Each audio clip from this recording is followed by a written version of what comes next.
Bom dia, boa tarde, boa noite, meus alunos. Bem, hoje vamos falar de cotagem de formas planas, que é uma matéria da 10ª classe. Vamos falar de cotagem de formas planas, cotagem 2D, ok? Então, vamos a isso.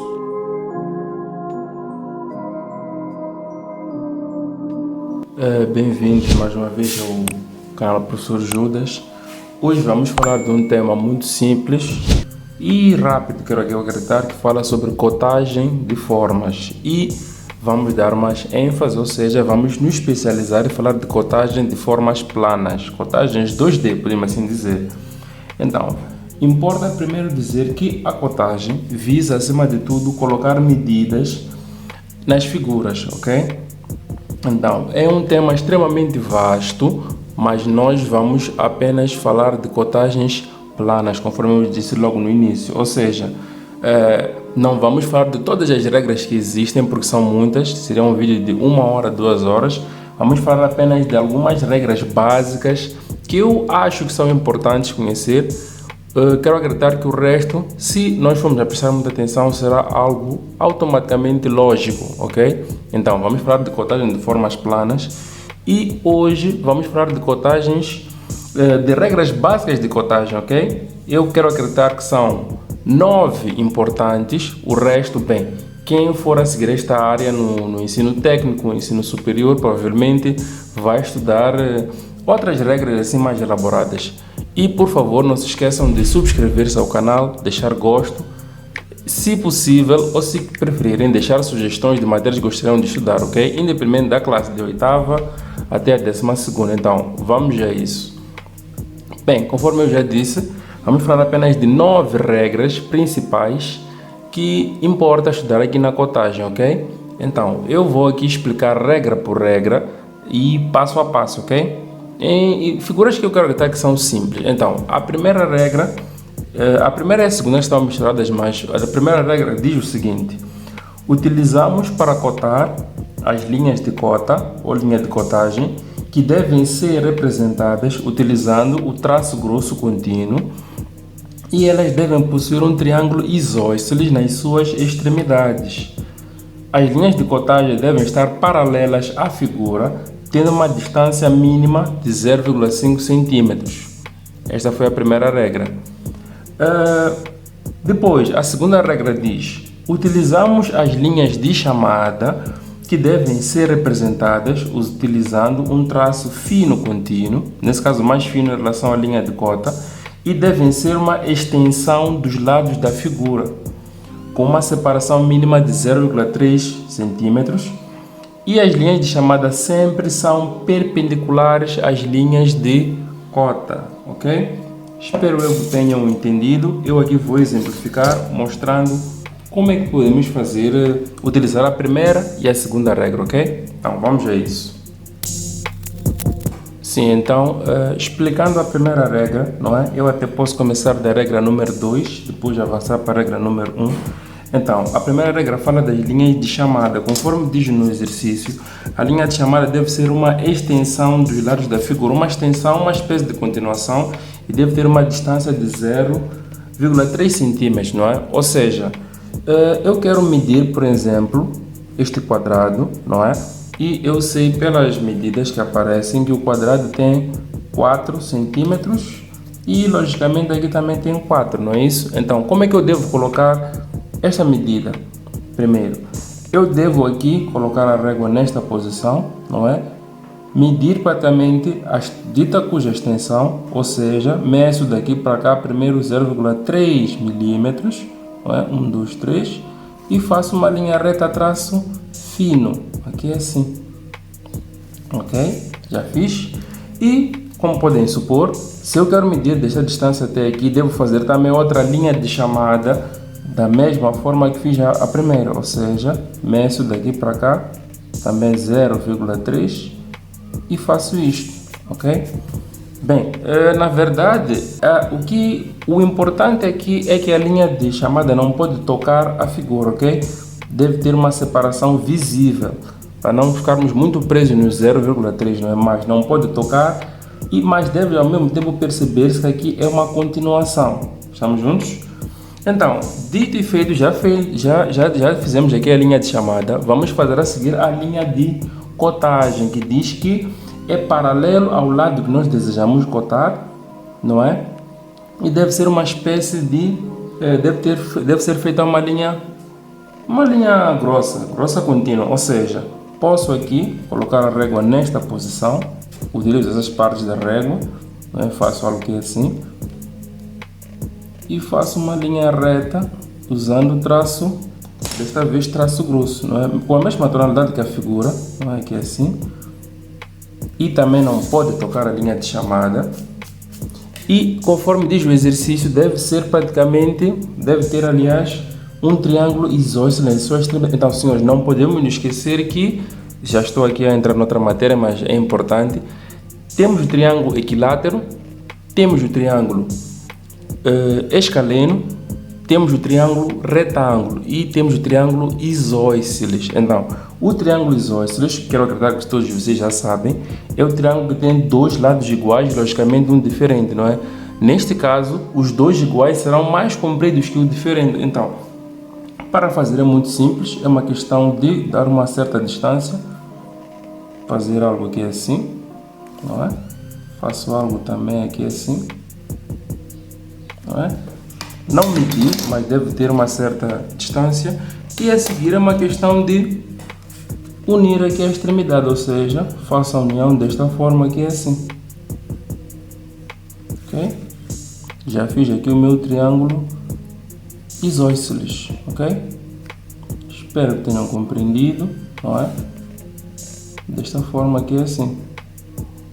E atenção, segundo, como estamos a utilizar as normas portuguesas NP 297 de 1963, que são as regras que usamos no ensino secundário geral, o triângulo aqui deve estar totalmente pintado ou escurecido a lápis, ok, senhores? Se usarmos um triângulo totalmente branco, uma espécie de seta, não estaria certo. A terceira regra diz: a cotagem deve ser sempre indicada em milímetros, mas sem indicar a unidade. Esta regra é muito fácil e quero acreditar que mesmo na nona classe já faziam as figuras em projeções diagonais contando com esta regra. Ou seja, conforme fizemos anteriormente, eu já disse, ou vocês já sabem, que desse extremo até aqui mede exatamente 4 centímetros, não é isso? Então, nós ao colocar a medida, não é, que refere-se a este lado, não vamos colocar 4 centímetros, não, vamos colocar a medida em milímetros. Então, vocês já sabem que é uma operação muito simples, o número que vocês têm em centímetros é só uma questão de fazer vezes 10, ok? Ou seja, se eu sei que desse extremo até aqui são 4, eu aqui vou colocar aqui, devo colocar aliás 40, ok? Já sei que o 40 está em milímetros e conforme a regra diz, sendo repetitivo, não é necessário escrever 40 milímetros, não é? Logicamente que se vocês estiverem a fazer esse trabalho na folha ou no caderno, sabem que será praticamente difícil, para não dizer impossível, colocar 40 centímetros de quadrado, não é, senhores? Então, já sabemos nós que o 40 refere-se a milímetros. Então, não é necessário colocar 40 e escrever ainda mm minúsculo para indicar, não. Colocamos 40 e já sabemos que está em milímetros, ok? Então aqui avançamos para a regra número 4, que diz: deve-se cotar apenas verticalmente e horizontalmente, não existe cotagem na diagonal. Ou seja, dando um exemplo muito simples, nós aqui já colocamos a cotagem desta forma e, bem, logicamente que apesar de ser um quadrado, eu posso não saber que é um quadrado, então é necessário cotar assim horizontalmente e também cotar verticalmente, não é? Ou seja, eu aqui vou cotar para que vocês possam observar. Então, eu já coloquei ali a cotagem, que basicamente indica também são 40, 40, não é?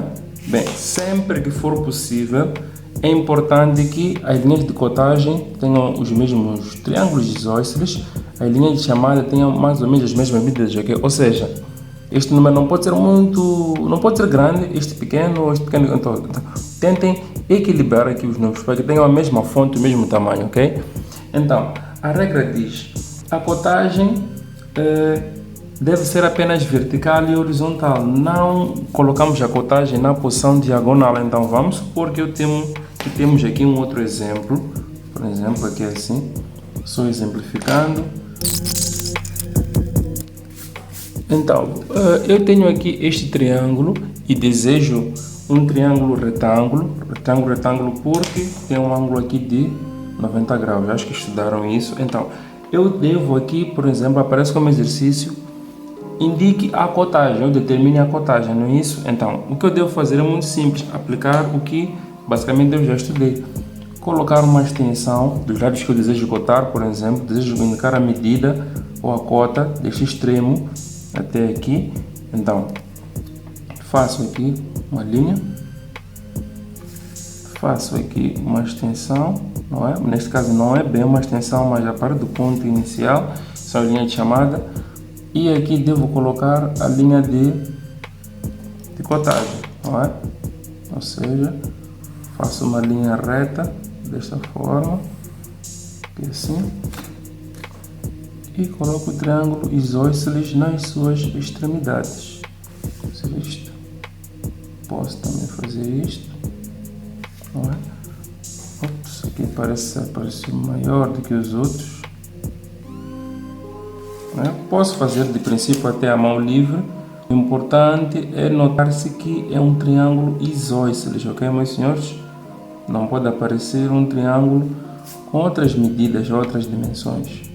Então, fazendo um triângulo desta forma, eu devo medir, já sei que aqui são 7,5 centímetros. Então, já sabemos nós que devo colocar aqui praticamente 75. Conforme eu já disse, é só fazer o número dado em centímetros vezes 10 para ter aqui a medida em milímetros. Então, vou colocar aqui 7,5 centímetros, ok?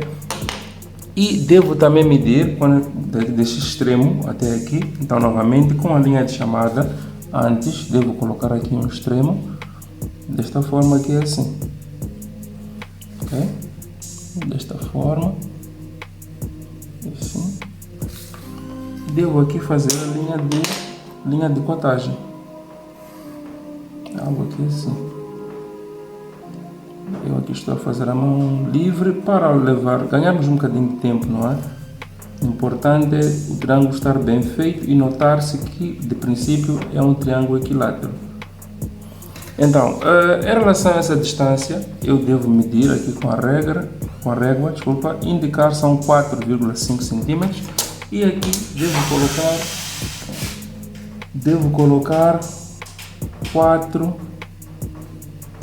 e também 5, ou seja, que equivale a 45. Conforme eu já disse, vou fazer 4,5 vezes 10. Então, neste caso, será igual a 45, ok? Então, de princípio, conforme diz a regra, nós acabamos de cotar a figura verticalmente e horizontalmente. Então, não devemos colocar a cotagem na posição diagonal. Percebem? Ou podem perceber que aqui a cotagem não está na posição nem vertical nem horizontal, está na posição diagonal, oblíqua, não é? Então, não devemos colocar a cotagem aqui. Se a nossa intenção é desenhar a figura, quero acreditar que já perceberam todos que basta que eu tenha esta medida, os 4,5, eu tenho os 7,5, é uma questão apenas de unir e terei aqui o triângulo retângulo. E se a minha intenção é saber com exatidão qual é a medida, vocês já aprenderam isso a matemática, nós devemos usar aqui o teorema de Pitágoras, não é? Que basicamente chamamos isto de hipotenusa, ou seja, já estou a entrar na matemática, enfim, que diz que basicamente se nós tivermos um ângulo aqui, a hipotenusa ao quadrado será igual a cateto oposto ao quadrado vezes o cateto adjacente, mais o cateto adjacente, aliás. Então, terei aqui a medida, mas se a nossa intenção é apenas desenhar, basta que eu tenha uma medida vertical e uma horizontal, o resto é só unir os dois pontos, aí já terei basicamente esta medida. Então, repetindo a regra, aliás, não existe cotagem ou não marcamos a cotagem na diagonal. Estamos juntos? Então, vamos avançar para a regra número 5.